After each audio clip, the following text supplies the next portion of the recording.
All right, we have a very special live show of Mentor Moments. We are recording live from the 2023 Missouri Rehab Association State Conference with the theme, The Power of Partnerships, Creating Success in New Opportunities. Brayton and I had the pleasure with Casey Anderson of doing a session geared on career development. What you're about to hear is a panel discussion at the conference between myself, Dr. Kiener, Casey Anderson, and a live guest audience as well. We hope that you enjoy this episode of Mentor Moments and continue to keep tuning in. Enjoy. All right, well, welcome to Early, Mid, and Experienced Professionals, that's us, a panel discussion of career development. All right, so we have 3 learning outcomes today, or 4, which ironically are the questions that we're going to be answering in our panel. So we want to talk about strategies to support your career development. You will gain tips on self-care, staying engaged in your career, and participants will explore how they have developed their own careers, identifying their own mentor moment. Mentor Moment is the podcast that Brayton and I co-host. Casey will be our first 2-time guest. She's been a guest already. And I know she's so excited about it too, right? It was a surprise to me. Again. Participants will think about individuals that are or have been mentors to them. We'll do our introductions and we'll do the panel, and then we want you to be engaged in it as well, and we'll have, if we have time, we'll do some summary. All right, ready? Yeah. All right, so we'll just go down the line and we'll each of us introduce ourselves. Yeah. My name is Brayton Wooters. I am representing Early Career. I am a child, youth, and family therapist for Youth in Need in St. Louis. It's a nonprofit. I am just about a year into my career, I suppose. I graduated in 2022 at Maryville University. That's me graduating. You can't see, but that's oh, you can't even see Dr. Kiener's ear, but he's right next to me. You see his shoulder right there. That's how important I am. Yeah, I cut it right out. Yeah, so I currently work at our St. Louis County office where kids from as young as 8 years old to 19 come to me, and then I also work at a middle school where I do therapy there. So yeah, a little bit about me. I'm Casey Anderson. I'm representing kind of that mid-career individual for you all. I'm the district supervisor for about a month in the downtown St. Louis office for Voc Rehab. Prior to that, I was the program supervisor for a crisis team for an organization called the YWCA in St. Louis. I just recently got a DEI certification from University of Arkansas, which was a lot of fun. I would encourage people to check out that option. And I am working on a mindfulness and stress reduction certification as well. I've also been fortunate to adjunct for Maryville University a couple times, so and also was a graduate of their Voc Rehab program as well. Thanks for having me. So I'm Mike Kiener. I'm the late career representative on the panel. And I think what's important for me is that we be more intentional about thinking about our career development and sort of, what things should we be developing early in our career, mid-career, and maybe how do we stay engaged or find ways to give back. I've been at Maryville I'll be starting my 20th year this August. And I direct the rehabilitation counseling program. All right, so again, we'll just sort of go down the line here, and we'll sort of each give our perspective on these questions based on where we're at, and then again, feel free to sort of jump in or share your thoughts as we go through. So, Brayton, you get to go first. So how have you developed your networking skills since graduation or during school and etc.? So whenever I guess in grad school, I don't know if anyone else had this feeling, but whenever I heard the word networking, it felt really inauthentic, or like a friendship, but with a reason behind it that just felt kind of like a transactional almost. The way that it kind of ended up being, at least in grad school, was that I was in the program right whenever COVID was going on, and so we had like a hybrid kind of deal. So you could either log into class on Zoom, or you could show up in person. I don't know how you guys would do with that, but I don't learn virtually. I just can't do it. So I would show up to class, and I would be the only one there. Sometimes. I would sometimes be the only one there, which basically forces networking, forces Dr. Kiener or Casey to talk to me. So it's kind of forced networking, but as I'm a year into this, I'm only realizing that it's more and more important, and it doesn't have to be inauthentic. It can actually be something that's a little bit more genuine, and I think that experiences like this are really, really important. This is the first time I've ever been at the MRA conference, let alone speaking like this, and so I'm just hoping to continue growing that skill, because it's definitely something that I've found to be super important already a year in. So, yeah. I guess for me, I'm just to give you some context, I have 4 kiddos, 20, 17, 4, and 6, so very different ages, different parts of my life. And I kind of came into networking a little later than I should have. I probably focused on being a hard worker, showing my skill set, but then going in and kind of retreating to my life, because it is very busy with that set of family members there. And but what I've realized is it can start as simple as the people that you kind of already know, and it comes real natural that way. You can kind of build from there. And then a lot of times when you're doing those things, it kind of, there's then the connection to the person that they know and that kind of thing. I've been doing that a lot through Missouri Rehab Association, our Eastern chapter. I am on another board as well in our region. And it doesn't, again, to talk about, I think the word networking does kind of allude to what can we gain from each other, that kind of thing.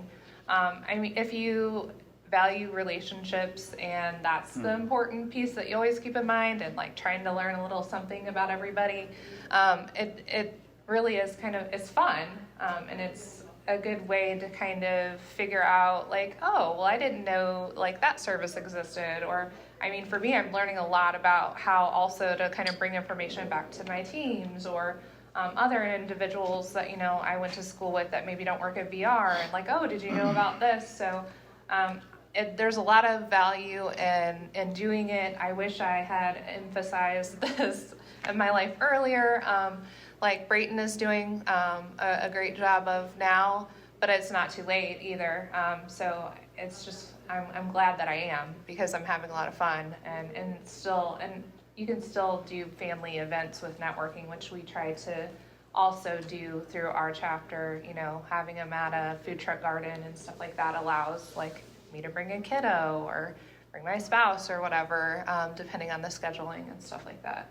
So I think I track how I develop my networking skill. Again, we think of the Robert Franklin's, keynote with experiences. So I kind of think back, my mom was a joiner.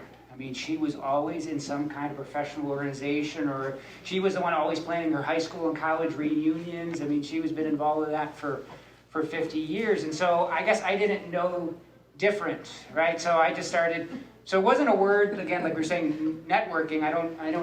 It was more I joined things. And I know a lot of the podcast mentor moments, a lot of the people, their mentor moment was something like, just say yes. If somebody asks you to do something, say yes. So again, another graduate, Kim Chaplin, she's the first one to ask me back to MRA or to MRA to do a training. And, well, okay. And then I realized, it's like drinking the Kool-Aid, you kind of like it, and you drink more of it, right? But, so okay, that way is one. So just be involved, be active, say yes. But I guess for me, I look at network is staying, when I get to this, I get to stay connected with our graduates. And to me, it's a built-in alumni association. So again, not everybody is maybe a teacher, but again, as Casey alluded to, she changed jobs. So maybe saying yes keeps her connected to both worlds, right? And so if I develop networking skills, it's really just trying to stay connected with graduates for the past 20 years and see what opportunities come up from there. Anybody else want to share a tip before we go on about how you work on networking skills, developed your networking skills? Something that's been helpful to you? I kind of have a question. So when I think about networking, for me, even though I work with people daily, I have social anxiety and meeting new people, and so oftentimes, like I'm talking with them and I want to get to know them, but I am so self-conscious about just not being weird and awkward that when the conversation's over, it's like, what was their name? What do they do? So do you guys have any tips or suggestions for like overcoming social anxiety in those networking situations? I can only speak from my experience, so I think everybody's really individual, and whenever I feel like it's awkward, I really lean into it. And so I'm super honest and I say, hey, listen, this is really awkward and really yada yada, and I might not remember your name after this, and so like really almost like leaning into it and capitalizing on it. Like I feel like I'm more connected to somebody once they reveal that. I'm like, oh, you feel anxious, so do I feel anxious, and now we can kind of bond over that. But that's one thing that I found. Yeah, I kind of embrace it. I say things off the cuff. I don't. I do, and then I'm like afterwards. They've had me for panels at Maryville, and I'm like, wow, I just said that. And, but at the same time, I'm like, either that, that comes across really well, and people realize, oh, she's a person. Like she has things going on in her life, and she may not have like planned to say that, but it's just kind of like, okay. It just is a part of who I am, and yeah, that awkwardness or the anxiety, it's there for me too in those situations, and right here, and anytime I'm asked to do things, and please say yes. And it is building on skills that they don't just come naturally, even if it seems like they might. It's just kind of practicing it. So. The only thing I might add is if you can bring a friend to some events, maybe that's a little bit helpful.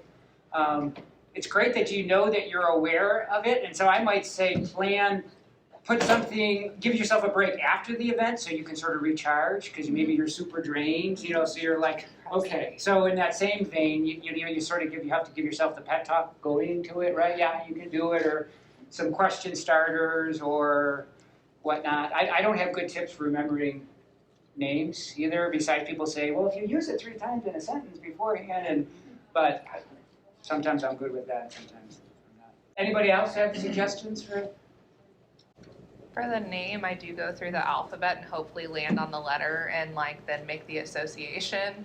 That sometimes helps me because I'm terrible with names. That's the only thing that's ever helped me with the name situation, because I'm like, crap, I know their name. They just told it to me, and then I just run through the alphabet, but I don't know if that will help you or not, but it kind of helps me.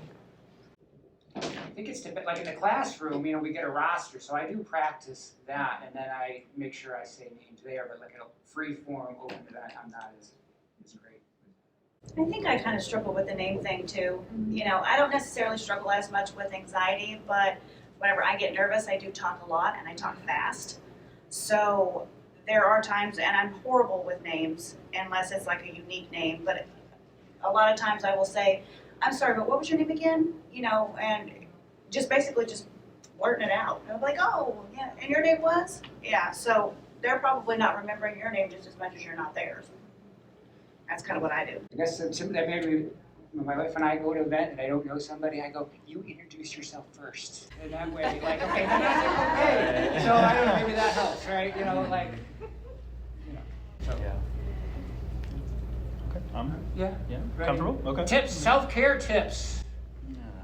I feel like obviously Brayton wants to hear some. I think I get more info from that end of the room. I that's one thing that is really difficult for me right now. Being like a year into my career, I don't know if some of you feel the same way. Hustle culture, the whole deal, getting really burnt out. I'm not good at this. So I'm glad that we have a really big panel here of different things, because I'll go through these phases of 2 weeks I'm working really, really well, and then it just I plummet, and then I need a weekend to just disappear from everybody and everything, and then the cycle repeats. So I would say little pieces of self-care throughout the day. Instead of making it just one big weekend of okay, I'm not going to work on work or anything like that, finding pieces, but that's still something that I'm learning right now. So you might get more information from that end of the table, I believe. Oh, you're so funny. Well, I think the other thing to acknowledge is I've been doing a lot of different leadership trainings and things like that where you kind of get to learn a lot about yourself. And one of the things that maybe is also helpful is if you know that work kind of fuels you, is like not to give yourself grace if you do have a strong work drive, work ethic or whatever. I was able to kind of use some results from a strengths finder, or what is the strengths assessment.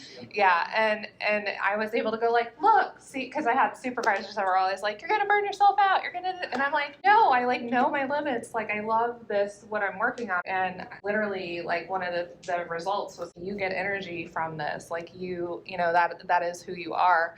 But to speak to like the side of me that is a mom that works, that wears all these different hats, I am so much better now at giving myself permission to do things that I probably didn't. I always prioritized everyone else first. But now I'm like, you know, go get the pedicure, go hang out with your friends, like do these things that you maybe turned down because like you felt like you shouldn't or couldn't or whatever. So I'm really good at that now. I'm definitely really good at giving self-care advice to people. I think a lot of us are in this field, but I do give myself a lot of grace and permission now that I probably didn't earlier in my career, because I was like, oh, you can, or like, you know, when I wasn't, you know, I'm living paycheck to paycheck and I'm like, but I can't. But then you're spending money on this other nonsense. So, and I love trash TV. I'm just going to put it out there. One of my self-cares, like kids are in bed, I'm watching Real Housewives, I'm watching really trashy TV, and I feel no shame.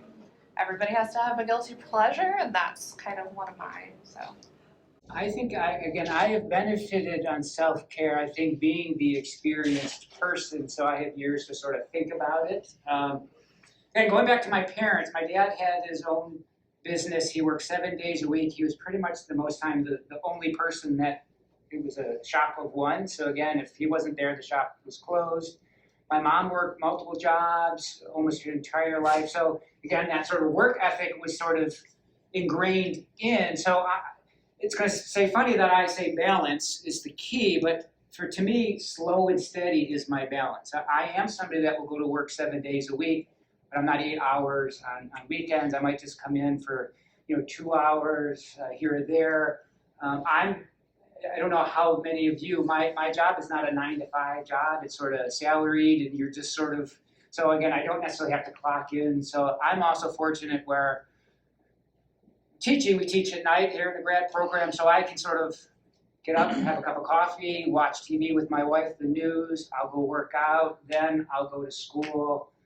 So again, having a set schedule, and that's comforting to me. Again, strength finders, what I found out, I love making schedules and I love crossing things off my schedule, right? That's very gratifying to me. If you've ever seen the YouTube video on if you want to change the world, like make your bed, right? The Navy SEAL, so I love getting that first thing done in the morning. So, and I tell my wife, I will make the bed, because then if nothing else, I made the bed, right? I did something, right? So I love doing that. I do try to not bring work home, but obviously we know we always can't do that. So I might do an email here or two from home, but I don't bring my computer home. My computer's at work. So so yes, I do work 7 days a week-ish, but I also, on the flip side, I beat myself up, which maybe I shouldn't if I'm not productive, that pull yourself up by the bootstraps. So again, slow and steady works for me. I'm not saying it's for everybody, but I'm in a job. So know your schedule, know your jobs where, make it fit your jobs. Self-care is so personal. What each of you do? I want to share about self-care. Yeah. You see, what I have learned for over the years, this statement was, do you leave your house without your phone is 0% charge and you leave the house? Do you ever do that? And the answer was no. I make sure when I leave my house in the morning, my phone is 100% charged. And the second statement was, do you leave yourself from your home? Do you charge yourself? As you charge your phone, do you charge yourself? And that stuck in my mind, and then I learned that how important it is to do the self-care, and also since especially we serve that community, so we have to have that taken care of that. So doing some self-care is just became a part of my life, and I felt like it's really helpful like first, as you said, you're making the bed. That's a very important thing. And also doing some meditation, when we say meditation, it feels like, there are a variety of things that people do, but just doing some deep breathing is basically the charging my body every morning. And also just make sure that I detoxify myself with the thoughts also for my body, like what do I drink first thing in the morning, not to drink my tea or coffee, just have a hot cup of water and add, some herbs to that. And turmeric is always my primary herb that I use in my whole life. So that's just, that is, I feel like that self-care I started doing, and I feel like my energy level went up and I feel really good. When some hard situation comes in life, either work or home, it becomes easier to tackle those, easier to find, just deep breathe and see, okay, now the situation is in front of me, what do I do now? But before, 10 years before, I was like always just get so nervous about it, like how do I handle it? But I started charging myself every day. I felt like that. I love that sort of, when you're saying that, made me think of like a gas tank, right? Or like your savings account, right? If you have, your car breaks down and you have stuff in your savings, you can sort of absorb that, right? But if our battery is zero, or we don't have any money in the bank account, we can't sort of be resilient with that. So it made me also think of, maybe before pandemic when we had like drive time to sort of get ready for work or drive home to get home, and then we switched to always working from home. We had no time to transition, right? And I know that was, changing and different for me. So again, just really noticing our schedule and our system and see what works. Yeah, I think sometimes too, self-care can be contagious. When I worked with a bunch of staff, sometimes I would just I would buy like a thing of flowers. I would give myself a flower and then kind of pass it around. And then all of a sudden that same week, somebody else would like do self-care for them, which was chocolate or whatever it was, and then pass out a piece of chocolate to everybody. So I think sometimes just sharing that self-care maybe it can be contagious. And something else I always did, I saw a conference or something, and it was like, take care of yourself, and you would, I don't know what it was, like you kissed your hand and then put it on your cheek. And I kind of shared that with all of my staff, and we just sometimes that was our nonverbal cue, like, hey, you need to take care of yourself, so just maybe something just fun. Sometimes fun. Awesome. Yeah, we got two more back here. So I was just gonna say, I'm not with VR, I'm with disability, so I feel like an intruder on everything, but you guys do so much great stuff. So this is my self-care, is like leaving my job to come see what VR does to stay so good. But I think the biggest thing that I have done for self-care, it's two parts. Number one, I feel like a liar because I tell my friends that I'm busy when I'm really not, but I'm busy like just making sure that I'm okay. And so I justify it by saying, like, they'll be like, what are you doing tonight? I go, oh, I'm busy. Now, if they would lead it with saying, hey, we're gonna go get hot wings, you wanna come? I'd be like, yeah. But I don't know or if they're wanting me to babysit, or if they're So now I've given them very specific things. I'm like, my level of busyness really depends on what you're about to ask me next. So leave it what we're gonna do. Like, and then I don't have to lie to you because I really am busy. And I use no as a complete sentence. It's something I heard a long time ago, and it's something that I've incorporated into some of my relationships with people where I say yes to it. I'm a yeser. I'm a chronic, I say yes. And I learned when I would tell people no, they would go, why? Why not? And you've got to have a good reason on why you're not going to do something. And so I challenged somebody. I said, well, why don't you ask me when I say yes? Why don't you say what's your reason that you accepted that? And so when you start doing that, they stop challenging you. And so no is okay because you just need to protect your time and yourself. So I love that. And I forgot what the other one was, but those are my biggest ones. Are just not lying as much and being okay with saying no. I can be busy just taking care of myself. And don't be ashamed of what my self-care is. If my self-care is watching the fish screensaver on our TV and holding my chihuahua, that's okay. Like, I don't have to, like to go out and cycle or do whatever. I just need to recharge. I just need that quiet and that dog petting, and that's it. You're busy taking care of yourself, right? You don't have to Justify. Yeah, that's a great segue. Because one of the things that I hear, the undercurrent, because I'm like you, like I have to be productive. and I have to feel like I'm being productive. And being productive doesn't mean doing anything for myself. And so I had to switch my brain and say that what I'm doing when I'm taking care of myself is helping someone else, because then I'm not sick. And so if I'm thinking about it as I'm doing this for these people, then I can do it. It's a sick way of thinking, but for me, I don't know why, but I just don't do for myself like I do for other people. And so if I think about it that I'm doing it with the purpose of helping someone else, I'm more likely to stick with it and do it and see it as important and see it as something that I'm actually doing that's productive. I also think that self-care can have kind of that reputation of like, oh, well, you need to have bubble baths and watch that trash TV, or you have to get up and exercise, when really it could be just very simple. People always have that reputation that you have to be doing all these kinds of things. And something I always like to tell people is, have you just ate? Have you been hydrating? Have you been resting like you need to? Have you getting 8 hours of sleep?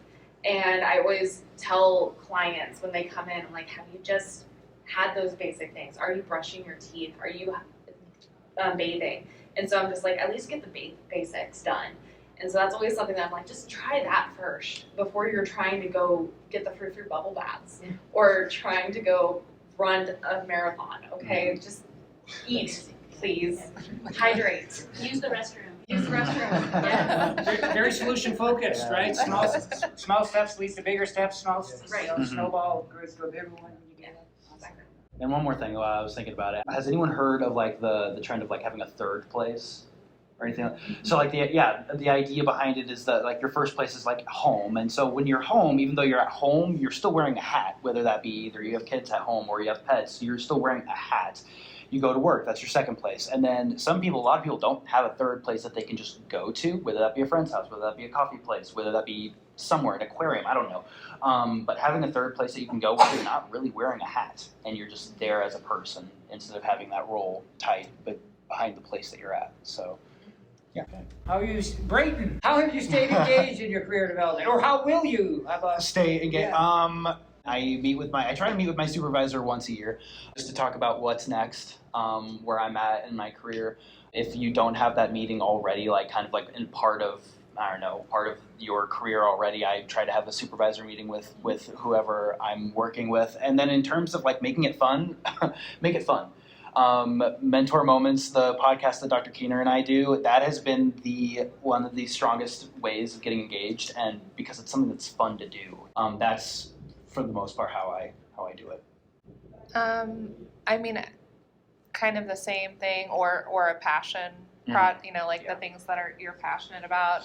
The diversity certification, I'm passionate about diversity initiatives, finding those projects, those teams that bring you joy and not just work, and being around like-minded people. That I think helps me stay engaged.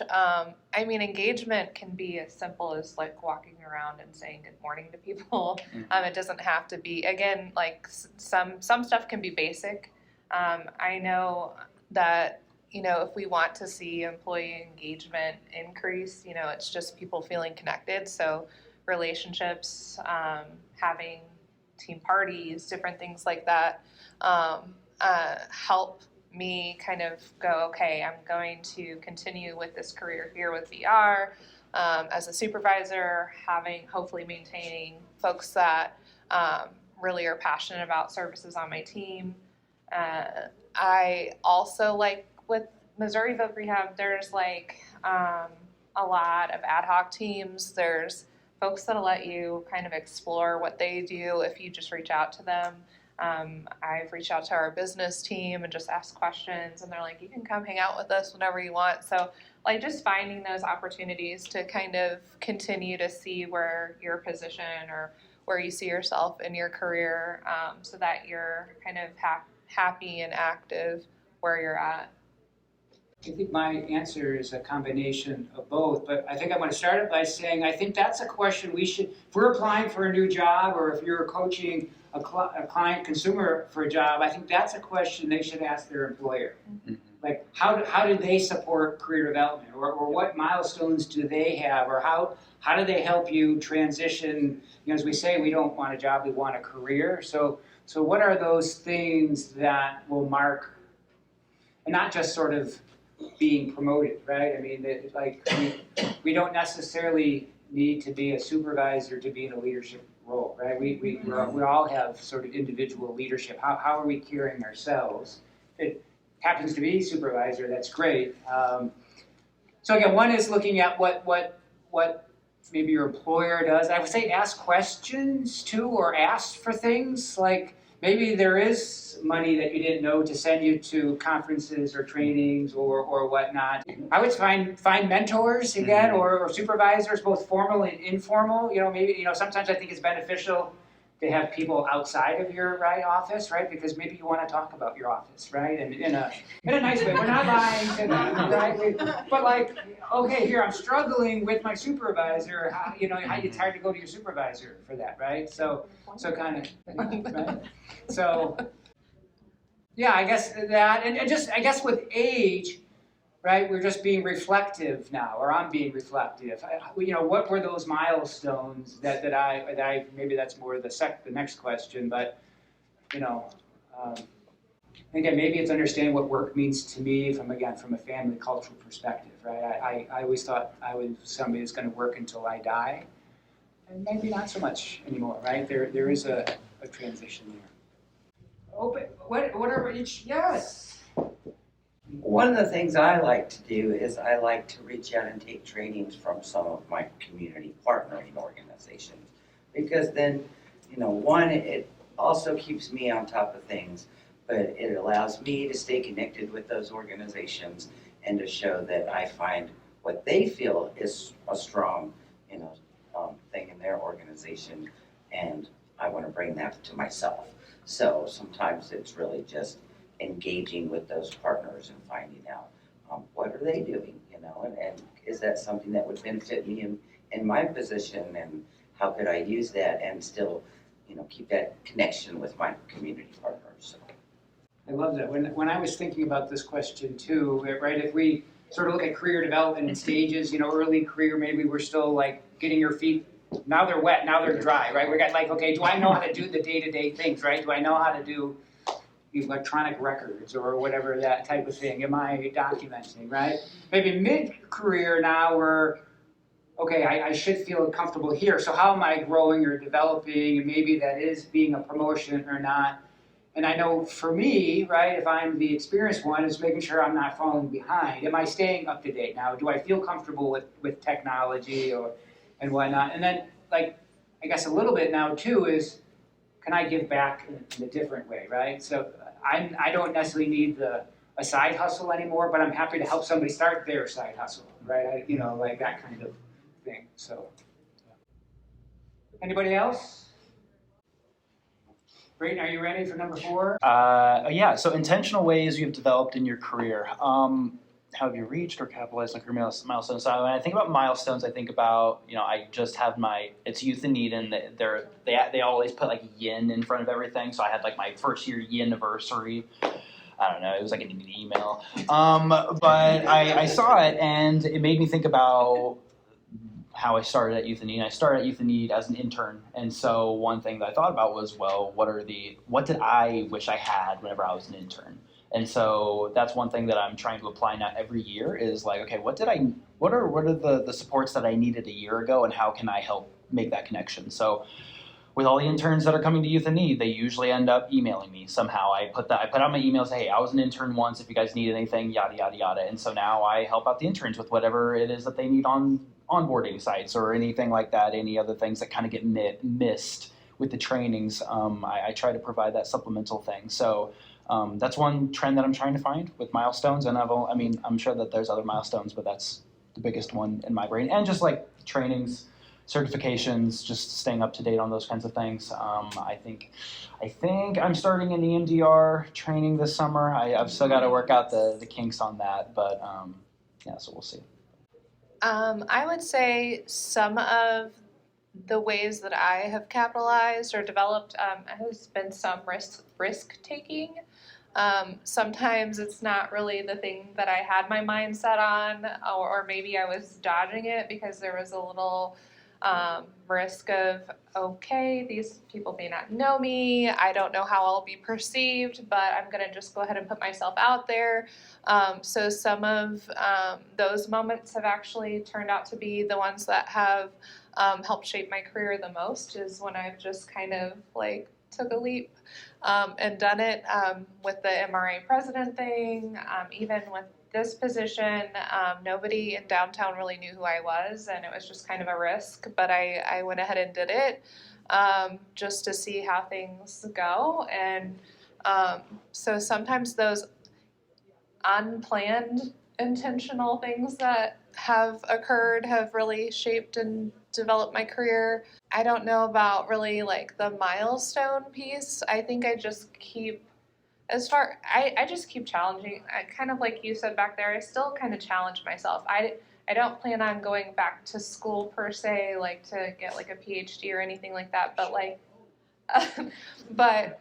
you know, like it's, you know, finding those little certifications or those little trainings or those things that just add to and broaden and continue to shape how I support my staff, how I support the people that the staff are supporting. Like, I'm not that far removed from direct service, so it's just, you know, like it's still really important to me to really know what the need is, what the trends are out there. So I think my answer is sort of a cop-out. If I was doing 1, 2, and 3, then I'm staying engaged in my career. So if I am saying yes or trying to be open to new things, so number 1, if I am taking care of myself or having that schedule or making things a habit, if I am sort of thinking about what stage I am and sort of being that way, that's how I'm being intentional. If I had to say anything, and it was again more sort of an impromptu here listening to this, is there might have been times that we applied for a job that we didn't get, and at the moment we might have been disappointed, hurt, and those are, I guess, all valid and true, but I guess then I would say it's a mindset. So just because, again, we don't have that title doesn't mean we don't have those skills or can't do it, or maybe in some ways it's, maybe I really didn't want that job, right? Like in seeing how it's rolled out, or maybe it really would have taken me out of what I really wanted to do. I know when I first became director of our program, I taught less, and I was really thought, well, if I'm a good teacher, is it really the best position to me to be a director, because now I'm not teaching as much? And so kind of, you know, I guess playing that balance. I guess my point being is mindset, right? Like, can we have just a positive mindset, open mindset, that opportunities, whether we got a promotion or didn't get a promotion, there's still an opportunity to grow there and learn, and sort of frame it from a positive. I have a question. So it's talking about how you reached and or capitalized on career milestones. And so I'd like to learn more about, so I'm looking on here and it says that you have some journal articles. Like, how did you get to do that? Did you just see it that they were looking for someone and just submitted an article, or did you work with other people? Like, how did you? So part of the job for most faculty at an institution, you have 3 things. You have teaching, scholarship, and service. So scholarship most easily is you know, doing research and writing and presenting. So it's usually what I would say is just having that mindset. Okay, I need to do some research, and then sort of what's your research interest, and going forward, there's a journal for everything, right? And so my big tip is find the journal first and then write your article to that audience, versus sometimes it's harder when you do great research to create this knowledge, and then you've got to find the right journal for it to fit. And so sometimes having, you know, sort of the audience you're writing to. I've written with friends, because sometimes that's easier. I've presented and written with Crystal before. Obviously, the more people you have, you can divvy up things. So it's really, if you're interested in writing, let's stay connected. And we can write and present and publish. And along those same lines, like coming up with your dissertation and going through that process, because there's a number of people that are out there all but dissertation, you know, and so like, how did you even get to that? So my dissertation was decision making. Okay, now When I was thinking about applying for a PhD program, all I thought about was would I get in or not get in, not what happened if they accepted me. In new student orientation, the first day of PhD program, Crystal started a doctoral program as well. I had an oh crap moment, like what did I just sign up to? But then also in sort of capitalizing that, I said if I want to do this, I am going to be very strategic, and so every semester I'm checking something off the box. Okay, I am getting my first research project done. I am connecting with faculty. I want to know who I want my faculty advisor to be for research. I am getting my comprehensives done. I am doing, this is my internship semester. So I was not a mature student undergrad by any means. So this was a change in, okay, if I want to do this, I need to be serious. And so I just sort of, I'm not overly, that's probably the most structured I've ever been, which probably made me become the slow and steady, because who wants to cram, right? Like, and not sleep and wake up, so I'd rather just have it done and not have that anxiety. So is that helpful? Crystal, you want to share any thoughts? I think what helped me the most is for every research study, there is a principal investigator. And that is the person at the top of the pyramid, that if there's adverse events to the research study, something goes wrong, they're going to have to, answer for that. You don't have to take on that role your first research study. So for me, my first research study, I was partnering with somebody else. And I did that for a good 5 to 10 years, where I was key personnel. That means that I was on the research study team, but I wasn't driving the bus. I was just riding on the bus. And so you would get assignments. For the one that Dr. Kiener did, it was, I'm going to give you these videotapes. You're going to analyze this data. I'm like, okay. He was very passionate about the research study. I was not. I was there to learn. But I was there to learn the process of doing it. And I did that for a good 5 to 10 years. And then I had another mentor who was actually on nursing faculty at a university and doing nursing research studies. And then after about 10 years, that's when I felt confident to take on that PI, that principal investigator role. So I would say anytime you can get into doing any research study, partnering on a research study, start at the very minimal level, like I'll just collect your data for you, or I will just, I had one, it can be something very, very simple. I had one research study where I was measuring blood pressure, and I needed somebody to do that. I had a nursing student come in, and all she did was just take people's blood pressure over and over and over again, but she learned the entire research study process from doing that. And if you do that, then you feel a lot more comfortable when it becomes your turn to drive the bus. I guess similar to, you were not necessarily get on the board first, right? Then get an officer, and then maybe become president, kind of thing. Just get your. And I enjoyed his study when it was done. When I read it, I was like, "Oh, this is actually really interesting." That was not the reason I did it. The reason I did it was just to learn from somebody who knew the process, who knew the experience. He could have said, "We're going to be doing something with mice in a lab," and I'd be like, "Oh, sure, fine. Whatever you want to do." Yeah. But so I really wasn't. Don't worry so much about what's the research study about your first time out. I just want to learn the process. Yeah.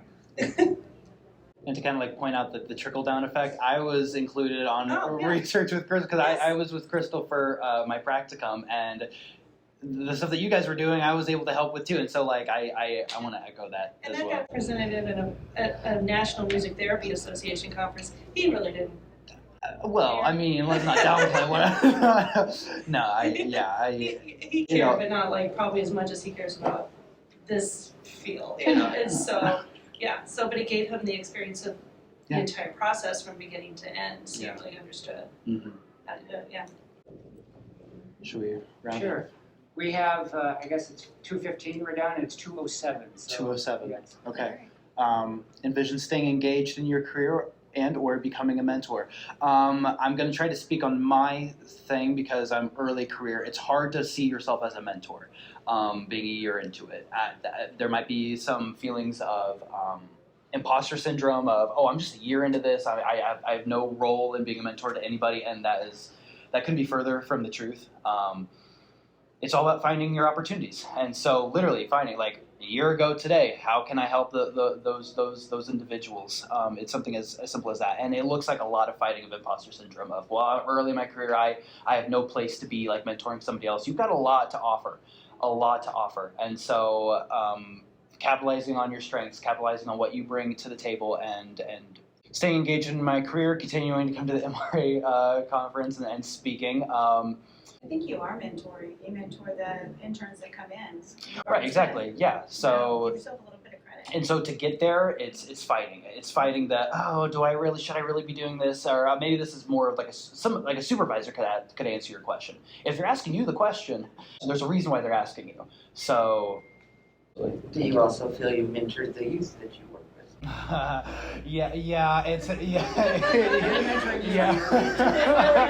It's hard. Yeah, I'm looking at it from a programmatic standpoint, but yes, depending on your clientele, yes, I would say that I've had that opportunity. It's been awesome. So yeah. They're pushing you to see yourself differently today. For me, staying engaged in my career, I think I've kind of spoke to that already, but earlier today, and just, all of these different networking or boards or different things, as well as, I think now more than ever, I'm kind of just learning more folks throughout BR. It's fun. I'm like meeting people from across the state. And so that's kind of neat to kind of be like, oh, it's so-and-so from Kansas City, or this, it's just kind of neat to do that. Mentoring, I do have a mentee in the Columbia office that I've been working with for over a year, maybe 2 years now. And enjoy that quite a bit. I enjoy the perspective of somebody from a different office, from a different part of the state. And so I think it's also just kind of recognizing that that's kind of a relationship where I gain just as much from that, and hearing from them then hopefully that they also hopefully get from meeting with me. And I don't know, like doing things like this, going back to Maryville whenever I can, like those are just kind of the times that I try to stay engaged in those ways. Yeah, maybe similarly, like I guess sometimes I don't think I'm a mentor, but I do get great joy when people like come to visit. Like I this past maybe 3 or 4 weeks ago, I had a professor that I took in undergrad. She was doing a training in St. Louis, and she reached out to connect with me. And I'm like, how awesome is that I am still, like, she thought enough of me, and I worked for her a little bit too, so she just wasn't my, like a one class. But when I go, I'm from Buffalo, New York, so when I go home, I still seek out my professors for my doctoral and master's work. I want to keep seeing them and staying engaged and sort of being part of their life. So again, I think that's how I envision that I sort of just want to stay connected with all of you. I mean, that's what gives me joy. And not to be overly touchy-feely, what I realized, I used to like working with somebody from point A to point B, and I still like that, but what I like more is the relationship you build, because it is such an intimate space that we are working with them in a pretty, some highs of the highs or the lowest of the lows at times, and they're allowing us to be part of their life. So that's what I sort of enjoy out of that. Be a mentor, right? Go out, touch somebody in a good way, right? and make the difference that that you're doing. Thank you for spending an hour with us. I know we appreciate it, and continue to have an awesome conference.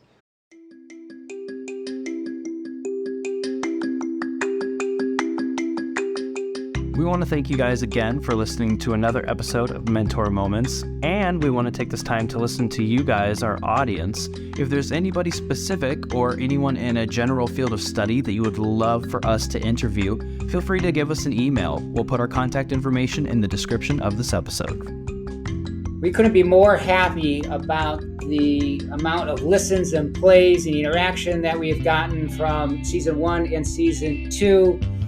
Brayton and I are continually trying to be innovative, create new episodes, new features in the episodes. So please, as Brayton said, let us know your thoughts. We We want to meet your needs and continue to grow Mentor Moments.